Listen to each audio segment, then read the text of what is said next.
بسم الله الرحمن الرحيم. الحمد لله رب العالمين، والصلاة والسلام على أشرف المرسلين سيدنا محمد وعلى آله وصحبه وسلم أجمعين. أما بعد، ولا ليال دمانتين وان إذن سلامي سلامة إسلام كأه. السلام عليكم ورحمة الله وبركاته. وبرنامج كيني دين تأيي الدنيا حلقة دي سي سغالي طبنات ما أنت هدو الله يدمه وحانكو إفتين من دونا ما اندورياشا iyo filimaanta xunxun dhibka ay u geystaan dhalinyarteena, sababaha keenay iyo qaabka looga daawoobi karo iyo dhibka dhalinyarteena haysta yaa ka mas'uul ah. Xalaqadii hore waxaan ka soo sheekeynay dhalinyarta iyo qaabkay u koraan iyo psychologiyadooda. Waxaan soo sheegnay dhalinyarta markay korayaan dhowr iyo 10 jirada ah inay u koraan jir ahaan iyo caqli ahaan iyo dareen ahaan iyo bulsho ahaan iyo fikir ahaanba. Korniinkaasuna waxaa ugu gaabiya ama ugu dambeeya xagga koritaanka waa koritaanka caqliga ah. Waxaa marka dhacda in qofka dhalinyarta oo 13 jirka 14 jirka 15 jirka ah uu muuqaal ahaan u weynaado, dareen ahaanna uu u koro, xubnihiisa taranka ahna ay dhammaystirmaan, weli caqligiisina uusan la ekeen ama uusan la korin kornaanshihii loogu talagalay jirka iyo dareenka iyo fikirkaba. Taasu marka waxay keentaa in dhalinyartu ay badanaaba khaladaad ku dhacaan ama dhibaatooyin ay soo gaaraan ama problemo kala duwan ay ku dhacaan. Taasoo aan u soo bixinay sidii xalaqadii hore aan sheegnay bridge ama buundo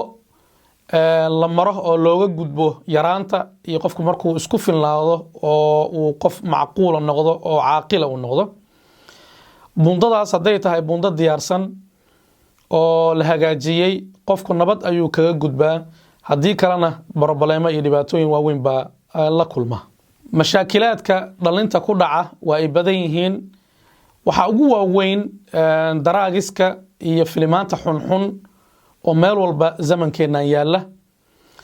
Daraagiska oo ay ka mid yihiin khamrada iyo alkoholka iyo maaragtay kaniiniyadan la cunayo iyo kuwa sanka laga qaato iyo kuwa la isku daro oo runtii dhalinyarteenu ay dhib weyn ku qabaan. Maalintii kasii dambeysa ay maaragtay dhibkeedu uu soo shacbaxayo, banaanka soo istaagayo. Kuwa badan oo dhalinyarteena ka mid ay darteed isku laayeen, kuwa intay wax zaa'ida cuneen u dhintay, darteed u dhintay. Intaba runtii waa ay jiraan.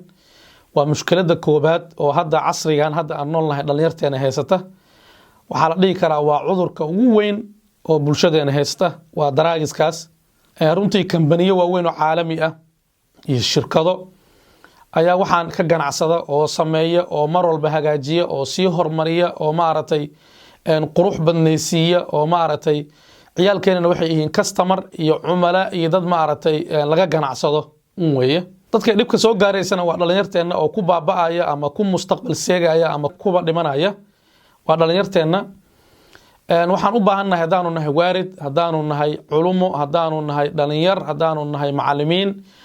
rag iyo dumarba in arrimaha noocaas oo kaleeta ah laga warhayo, laga feejignaado, bulshada laga wacyigeliyo, manaabirta aan haysanno dhanna loo adeegsado sidii loo islaaxin lahaa masaajidada, dugsiyada, iskuulaadka, guriyaha, bulshada yacni qeybaheeda kala duwan, media, social maaragtay bulshada in laga wada qeyb qaato wacyigelinta. Jiilkan dhalinyarta la wacyigeliyo, waaridka la wacyigeliyo si problemka noocaana looga hortago. Filimaanta xunxun runtii waayadii hore aad bay u yaraayeen, wax la arki jiray ma aysan ahayn. Waxaa laga yaabay joornaallo ama majallado in lagu soo qoro ama marmar filmo meelaha laga keeno la arkaa dhici jirtay. Hadda waqtigan la joogo runtii waxa way filmadii meel walba yaalaan. Asagoo message ah baa la isku diraa, asagoo video ah baa la isku diraa. Wadankeena Soomaaliya gudihiisa iyo dibadiisuba wuxuu ka mid yahay filmada xunxun asagana dhibaatooyinka dhalinyarteena haysto oo ugu waaweyn oo runtii lagu ba'ay. Dad baa si yar u daawada, dad baa maaragtay waxay u noqotay nolol maalmoodkooda ku jira.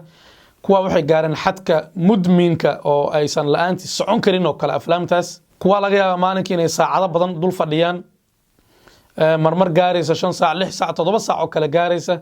ilaa qofkii uu ku noqdo hawas uu ku wareero xanuun uu marka dambe isku bedelo culimada cilmul ijtimaaca ay waxay yiraahdaan aflaamta xunxun barono ama al-aflaam al-ibaaxiyada qofka markuu mudminka ku noqdo waxay ka daran yihiin ama ay la mid yihiinba daraagiska iyo dhibaatada uu leeyahay bay la mid yihiin daraagiska iyo filmada xunxunba qofka bini'aadanka ah waxay dhibaateeyaan caafimaadkiisa waxay dhibaateeyaan jirkiisa waxay dhibaateeyaan maskaxdiisa waxay dhibaateeyaan moralkiisa iyo nafsiyadiisa intaba waxa weeye dagaal bay ku yihiin cadow bay ku weyna baabi'iyaan ilaa qofka ay ka dhigaan talaf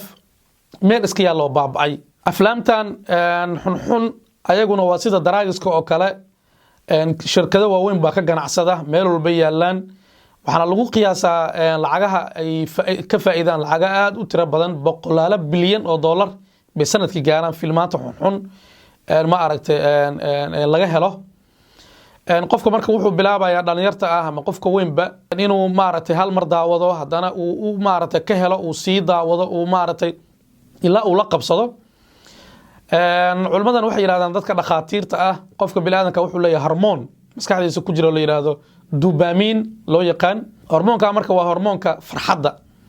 ama inuu maaragtay baahi ku hayso waxaan baahi ku hayso ku tusaya waa sida qofka markay baahi qabato oo kale cuntana ay ku ag taallo hormoonkaasa wuxuu kuu sheegayaa in cunto a u baahan tahay baahi ay ka hayso si a cuntadaas u cuntid haddii hormoonka noocaasa ama jusay waxa loo yaqaan ama saliskaas uu kaa maqan yahay baahi kasta oo ay ku hayso ma dareemaysid in cuntadan u baahan tahay ama aad cunaysid halkaasaa iska fadhinaysa cuntadana way ku ag olaanaysaa ilaa aad baktidid marka hormoonkaasa wuxuu yahay hormoonka dopamiinka qofka bini'aadanka dareensiiya inuu baahi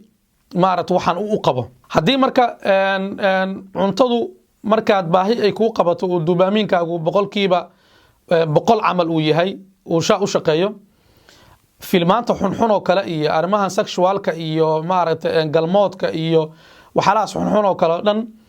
wuxuu dopamiinku shaqeynaya boqolkiiba 200 ama boqolkiiba 250 oo kale yacni baahida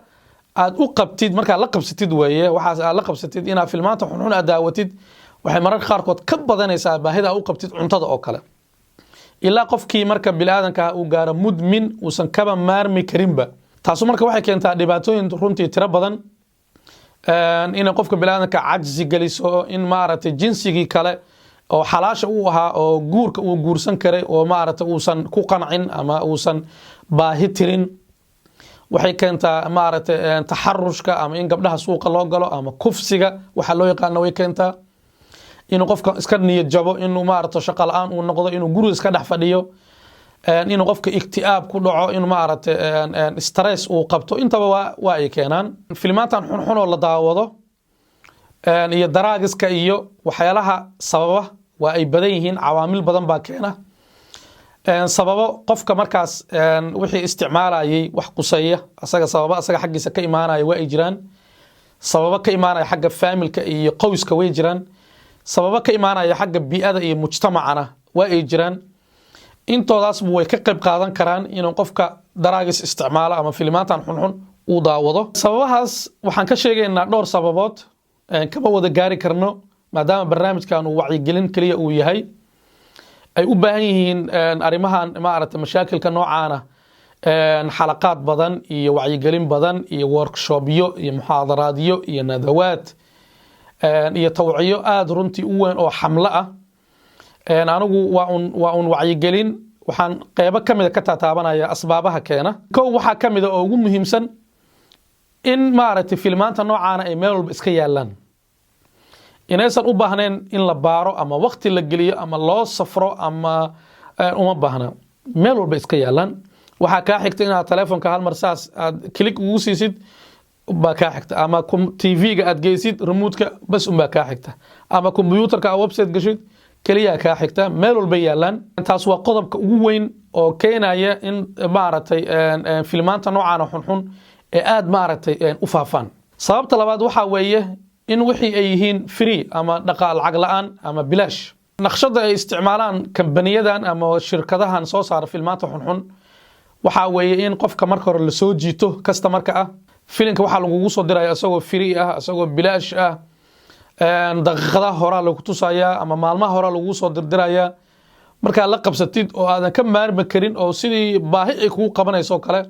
baa waxaa lagu diraya isagoo lacaga ama isagoo maaragtay mushafar ah. laakiin marka hore wixii waa free meel walba iska yaala waxa weeye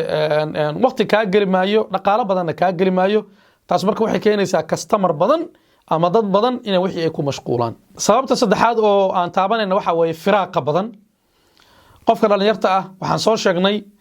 inuu yahay energy zaa'ida iyo dareen xad dhaaf ah oo la isku daray weyn. adigoo marka dhalinyar ah oo dareenkaaguna aad u badan yahay enerjigaaguna zaa'id yahay haddii firaaqo badan aad heshid oo shaqo badan aadan qaban oo waxbarasho badan aadan aadin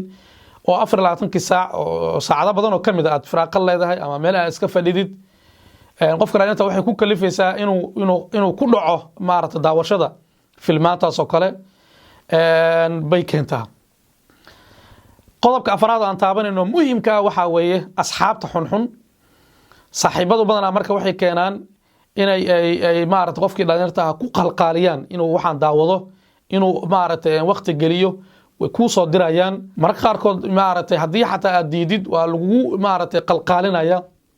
bal hal mar fiiri baa lagu leeyahay. qofkii bini'aadankana wuxuu leeyahay faduul iyo bal tijaab iyo bal yaa lagaaga shakana bal wixii hal mar arag. ayadana waa caamil weyn oo runtii keena in filmaanta noocaana lagu wareero. غريزدان أما شهودان أو الله سبحانه وتعالى آذانها وكو أبوري أو طبيعي بالآذان تنمى النبا أساس كوة رنتي نقاب ببلغ الله جمها الله أما ما أردت وعي قلين قول لقب بحيو قف كده نرتها وحلاقيها بمركو سوقا جاربة إن بربليمو حاجة ما أردت درين كيساء قبصدان قف وكلها الله وسنجرين قف وعي قلية وسنهلين qof tawjiihiye oo tarshiidiye oo maaragtay wanaagsan u leexay uusan helin qof uu la tashaday inuusan helin mararka qaarkood waxa dhacday inuu guurkii qofkii ka daaho ama asagoo ardaya ama duruufo kale oo dhaqaale ay iska haysato meel marka uu ku bixiyo dareenkaasi shahwadaas qofkii ma helayo wuxuu isleeyahay bal meeshan ka wardoon oo maaragtay isku firaaqay ama maaragtay dareenkan ku haya iskaga bixi ayadana waa wax keena. waxaanu nimid marka mujtamacaad naga duwan oo iskuulka oo kale galaas lagu qaato maadada healthiga waaba maaragtay waaba 10 ardada ay galaasada ku qaataan mararka qaarkood waxaa laga yaabaa in iskuulka dhexdiisa loogu qeybiyo ardayda waxyaalahan waaqi dakariga la yiraahdo oo maaragtay xamliga iyo inuu qofka uurka gabadha uurka qaada ka hor yimaado oo kale in ardada dhexdooda ay yiraahdaan maaragtay war istijaabiyo bal wixii sameey oo lagu qalqaaliyo bi'a ka duwan bi'adeennii hore oo qofkii dhalinyarta ahaa dareenkiisa sii kicinayso ama maaragtay cirka gelinaysa nimid وبالتالي dhinaca kale oo maaragtay mujtamaca islaamka aha qaab maaragtay waxaan loo tawciyeeyo ama loo hagaajiyo ama loo saxo runtii ma aanan arkin aad bay u yartahay fiqiga noocaas in dhalinyarteena la baro la tawjiihiyo la saxo. dhalinyarteenu ayagoo energy leh oo haddana dareen leh oo caqligooda iyo maskaxdooda iyo inay iscontrolaan aad u yartahay haddana ay soo dhex galeen bulshooyin noocaana filimaan xunxun iyo daraagis oo runtii labadaba caqligooda wax ka bedelaya oo diintooda wax u dhimaaya oo sharaftooda wax u dhimaaya oo xoolahoodii baabi'inaya maqaasidii waaweynadooda diinta islaamka ay u timid in la ilaaliyo in la xifdiyo intaba way ka soo horjeedaan mashaakilkan hadda aan sheegnay. yaa mas'uuliyadda noocaas marka dhalinyarta ah yaa qaadaya runtii tarbiyadda awlaadda iyo tarbiyadda dhalinyarta waa mas'uuliyad la wadaago. waxaa wadaaga faamilka iyo bulshada iyo institutionada bulshada ay leedahay sida masaajidada iyo dugsiyada iyo iskuulaadka iyo miidiyaha intaasba waa ay wadaagaan ciyaalka in si fiican loo tarbiyeeyo. gurigii oo faamilka ahaa oo asaas u ah masaajidadii dugsiyadii iskuulkii iyo miidiyaha iyo bulshada intaba waa ay wadaagtaa. culimada marka waxay u qeybiyaan culamaa nafsi iyo culamaa ijtimaaca cunuga markuu yar yahay iyo maraaxisha uu maro ama heerarka uu maro ama isteejyada uu maro stage kasta mas'uuliyadda meel baa ku badanaysa. masalan cunugu markuu yar yahay 8 sano iyo wixii ka yar markuu yahay waxaa mas'uuliyadda 90% 85% qaadaya waa guriga waa hooyada iyo aabaha iyo faamilka iyo qoyska qaadaya laana meesha ugu badan oo cunugu uu waqtigaas joogo waa gurigii 4 jir 5 jir 6 jir 7 jir ka bilow 7 jir ilaa intuu ka gaarayo 14 meelahaas mas-uuliyadda badankeed waxaa iska leh iskuulaadka iyo dugsiyada, leanna iskuulkii wuxuu joogayaa 8 saacadood, dugsigiina wuxuu joogayaa saacado kale. waxaa laga yaabaa guriga intuu joogaba inay yar tahay. mas-uuliyadda marka waxay u badanaysaa iskuulaadka iyo dugsiyada. ardayga markuu gaaro 15, 16, 17 waxaa mas-uuliyadda badankeed qaadanaya masaajidada, oo cunugu wuxuu tagayaa khudbadaha jumcadaha, wuxuu tagayaa muxaadaraadkii, wuxuu tagayaa duruustii, xalaqaadkii, xooggiisii masaajidku u badan yahay. marka mas-uuliyaddii badankeed waxay ku dhacaysaa masjidkii. markuu 12 jir 18 jir markuu yahayna waxay ku dhacaysaa miidiyaha oo kale ama warbaahinta, filmaantan la soo deynayo, maaragtay barnaamijta ka soo galaya idaacadaha baa xoog uu ku dhacaya. asxaabtii qayb bay ku leedahay, bulshadii maaragtay kala duwan, qaybo kala duwan bay leedahay. marka waxaan leeyahay cunuga markuu dhasho ilaa intuu ka gaarayo 25 ama 21 uu ka gaarayo, tarbiyadiisa iyo heerarka kala duwan ay marayso waxaa isla wadaaga faamilka iyo masaajidada, dugsiyada, iskuulaadka, miidiyaha iyo bulshada intaba waa ay wadaagtaa. waxaa loo baahan yahay muasasa kasta ama institution kasta, institutionka qoyska, institutionada masaajidada, institutionada iskuulaadka iyo waxbarashada, institutionada kala duwan oo bulshada ay leedahay, in mid walba doorkeedii ay ka soo baxdo.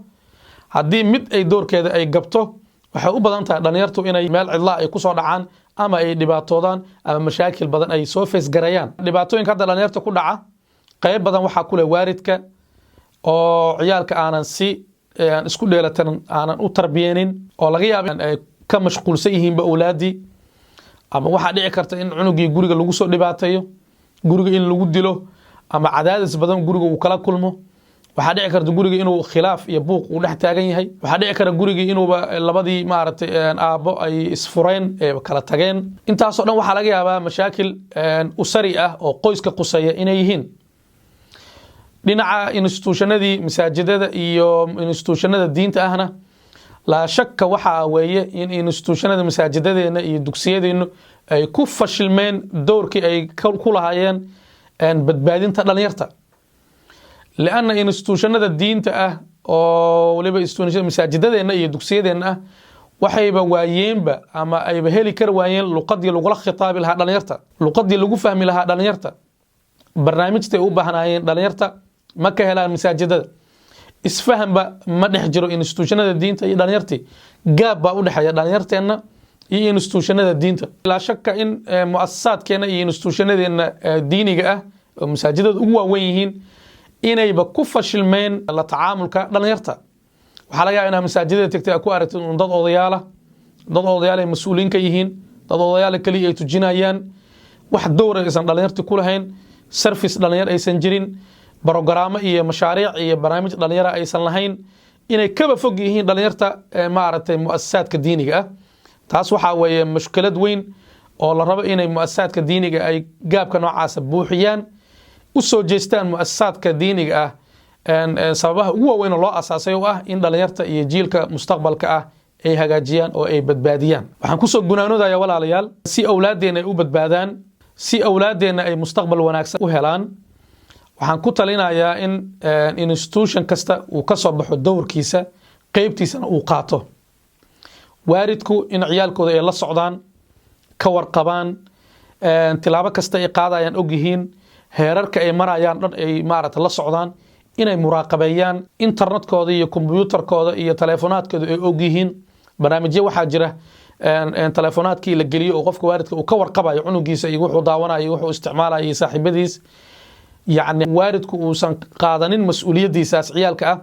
runtii ciyaalkeenna waa loo baqaa, dhib weynna waa ay feesgareynayaan. institutionadeena diiniga ah, masaajidada iyo dugsiyadeennu barnaamijyo u qalma, wax ka qaban kara tarbiyadda awlaadeenna ha keenaan, mas-uuliyad weynna ha iska saaraan. bulshada inteeda kaleeto ha ka qayb qaataan wacyigelinta, barnaamijta facebookyada laga soo daayo iyo kuwa tvda laga soo daayo. qayb weyn aan gelino tababaro iyo wacyigelin iyo workshopyo lagu maaragtay tarbiyeynayo awlaadda, lagu wacyigelinayo faamilka, masaajidada iyo dugsiyada iyo communityga pressure la saarayo si aan u badbaadin awlaadeenna. waxaan kaga tagayaa hal qaacido oo ah in cunugeenna 7 sano oo ugu horeysa noloshiisa aan la ciyaarno, markuu sanad jiro ilaa iyo 7 jir intuu ka yahay inaan la ciyaarno xanaaneyno dhaqaaleyno jacayl tusno koolkoolinno intuu 7 sano ka gaarayo 7 sano ku xigta 8 ilaa 14 intuu ka gaarayana la agbiyo la tababaro sidii xadiiska nabiga sallallahu alayhi wasallam uu yiri ciyaalkiina markay 7 sano gaaraan bara sidii u tukadaan ma aragtay kuna tarbiyeeya 7 sano ugu dambaysa 14 ilaa intuu laga gaaray 22 ciyaalka aan la saaxiibno mushkilaadka ugu badan waxa weeye ciyaalkeena markay 14 15 16 gaaraan khaasatan gabdhaha hooyadii waxa laga yaabaa inaysan saaxiib la ahayn gabadheeda aabuhu inuusan saaxiib la ahayn gabadhiisa ama wiilkiisa uusan war u heynba sheeko wadaag ma ahan iskuma sir qarsadaan wax iskuma sheegtaan shaaha ma wada cabaan ma wada kaftamaan ma wada ciyaaraan wax ka dhaxaya ma lahan hal mar markii qofkii dhalinyarta ahaa dhibaato ay ku timaado sidee u xalinaysaa sababuu qofkii dhalinyarta ahaa kugu sheegaya sirtiisa ama dhibaatadii qabsatay markii horeba hadaadan hore ugu sii diyaar garoobin cilaaqaad fiican aadan la samaysan saaxiib eedan maaragtay eedan iska dhigan ma uu kuu sheegay uu kaa qarsanaya cunugii waxa laga yaabaa marka dhibaatadii weynaatay oo meel laga soo qabtay aysan lahayn inuu waalidkii ku baraarugo aad bay u dhacdaa waxa arkaysaa cunugu markuu 14 15 16 uu jiro inuu cunugii bilaabo inuu daraagas isticmaalo ma oga waalidkii ama maaragtay dad xun uu la socdo ma oga ama filimaan xun uu daawado waalidkii lama socdo laakiin markuu cunugii mudmin noqdo uusan wixii ka maarmi karin ama xabsi lagu tuuro ama laba dilaba qaybtood waalidiinta qaybtood subxigii albaabka lagu soo gargaraacay waxa la leeyahay booliskii cunugaas maadaa dhalay anaa dhalay cunugaas waa uu dhintay kaalay aasta xagee marka waalidku jiray 4 sano 5 sano ka horeysay dhibkan uu socday taa marka waxay ku tusaysaa waalidiintu in ciyaalka markay yaryar yihiin aysan la ciyaarin markay 7 sano dhexe ku jiraan aysan edbinin 7 sano oo xogaa ay soo weynaadaan aysan saaxiib la ahayn way kala sir qarsanayaan way kala nool yihiin shuqul iskuma lahan dhibaatada markay dhacdo un baa hal mar lagu baraarugaya waxaan kaga tagayaa in ciyaalkeena 7 sano horena la ciyaaro 7 sano dhaxna la tarbiyeeyo 7 sano ugu dambeysana saaxiib lala noqdo si ciyaalkeena ay uga gudbaan bridge-ka iyo buundada ay ugu gudbaan ilaa barri al-amaan inta kulan kale aan ka gaarayna waxaan idin leeyahay wa ila liqaa'in aakhar wassalaamu calaykum waraxmatullaahi wabarakaatuh